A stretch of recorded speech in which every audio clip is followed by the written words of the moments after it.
Mata pun merah tuan-tuan. Merah dan mata sedih. Sedih bila dengar hukuman yang dikenakan kepada Datuk Seri Najib. 15 tahun penjara, 11.4 bilion denda. Kena dua-dua tuan-tuan.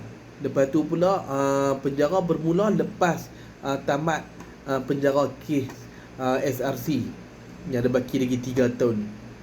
Makna dia 3 tahun campur 15, ada dekat 18 tahun tuan-tuan. Lepas tu kalau tak boleh bayar 11.4 bilion, duduk penjara 40 tahun.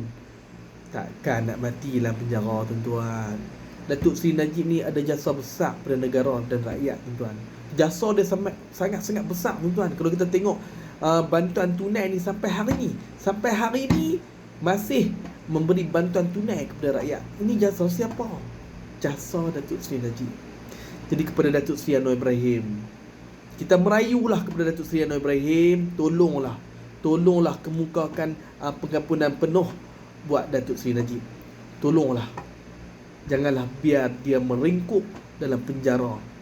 Dia dah lalui 3 tahun penjara. Cukuplah. Peri kemanusiaan sama, sebab dia ada jasa kepada rakyat dan negara.